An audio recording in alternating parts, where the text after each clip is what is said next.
네, 여러분 이런 얘기 들어보셨죠? 조물주 위에 건물주다. 자, 그만큼 무서울 게 없는 것이 바로 건물주이겠지만 딱 한 가지 두려워하는 것이 있다라고 해요. 바로 세금입니다. 자, 그래서 오늘은 부동산에 관련한 세금을 정리할 거고요. 부동산을 취득할 때부터 그 다음에 보유하고 마지막으로 처분할 때까지 어떠한 세금이 얼마가 부과가 되고 언제까지 내야 되는지를 정리해보는 시간을 갖도록 하겠습니다. 자, 먼저 부동산을 취득할 당시에는 어떠한 세금을 내게 될까요? 바로 취득세인데요. 자, 이러한 취득세는 내가 취득한 날로부터 60일 이내에 납부를 하도록 되어 있고요. 자, 만약에 이 기간 이내다라고 하더라도 내가 등기를 하겠다, 부동산 등기를 하겠다라고 하는 경우에는 이 취득세를 내야만 등기가 완료가 됩니다. 그래서 등기 접수 전까지 내도록 되어 있습니다. 자, 일반적으로 부동산 등기를 법무사 분들에게 이렇게 통해서 하게 되는 경우에는 법무사에서 취득세랑 그 다음에 뭐 법무사 비용까지 이렇게 해가지고 청구를 하게 되는 것이 일반적일 거예요. 그래서 그런 식으로 취득세가 납부가 되고 있고요. 세율을 보시면 1.1%에서 46%까지로 되어 있습니다. 자, 요거는 이 취득세, 순수한 취득세뿐만 아니라 이 취득세에 부과가 되는 농어촌 특별세라는 게 있고요. 그 다음에 지방교육세라는 것도 있어요. 그래서 요거를 합쳐서 이러한 세율 구간이 있다라는 것이고요. 어떠한 물건이냐에 따라서 다른 세율을 적용받습니다.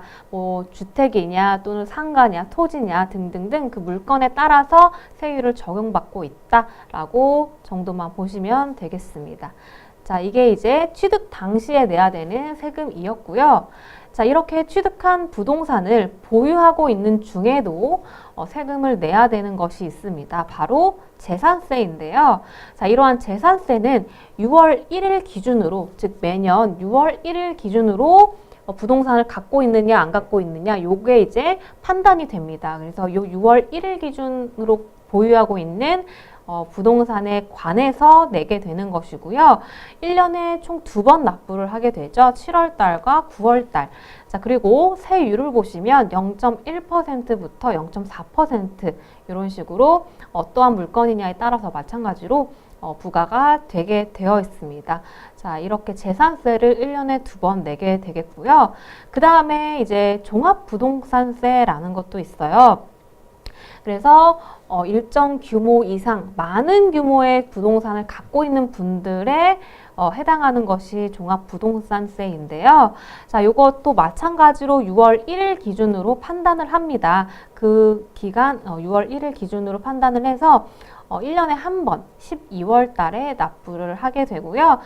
물건에 따라서 0.5%부터 3.2% 그리고 규모에 따라서 그리고 몇 개의 부동산을 갖고 있느냐에 따라서 이렇게 구간이 나누어져 있습니다. 참고로 종합부동산세는 우리나라에서 내시는 분들 거의 없으실 거예요. 굉장히 대규모의 자산가 분들만 내시는 것이기 때문에 참고로만 알고 계시면 되겠고요. 자, 그 다음에 마지막 이렇게 부동산을 갖고 있다가 나중에 처분하게 됐을 때는 어떠한 세금을 내게 될까? 바로 양도소득세입니다. 이 처분을 하게 돼서 양도 차익이 발생한다라고 하는 경우에는 그 차익도 분명히 나의 소득이기 때문에 소득세가 부과가 되고요. 자, 이러한 부동산을 양도했을 때는 양도소득세다라고 표현을 합니다. 자, 이러한 양도소득세는 이 양도한 날에 속하는 그 달이 있죠. 그 달 말일부터 2개월 이내 신고 납부를 하게 되는 것이죠. 그래서 뭐 내가 예를 들어서 5월 달에 양도를 했다라고 하면 양도한 달의 말일이면 5월 31일이죠. 그럼 이때부터 2개월 이내, 즉 7월 말까지 신고 납부를 하게 되는 것이 바로 양도소득세입니다. 자, 이러한 양도소득세는 보유 기간에 따라서 그 다음에 뭐 주택이냐 또는 조합원 입주권이냐 또는 그 이외의 부동산이냐에 따라서 세율을 차등으로 적용받는데요. 일반적인 경우 즉 2년 이상 보유했다라고 하는 경우에는 6%에서 42% 우리 종합소득세율과 동일합니다. 자, 누진세율을 적용받고요. 자, 예외적으로 뭐 1년 이내다, 2년 이내다, 그리고 뭐 토지다. 예를 들어서 뭐 1년 이내에 토지를 양도했다라고 하는 경우에는 최고 세율 50%를 적용받습니다. 즉 보유기간이 길면 길수록 더 낮은 세율을 부담하고요. 이뿐만 아니라 장기보유 특별공제라는 것들이 있기 때문에 많이 보유할수록 더 공제를 많이 받는 구조입니다. 그래서 오랫동안 보유하는 것이 이 양도소득세를 절세할 수 있는 그러한 방법이라고 보시면 되겠습니다.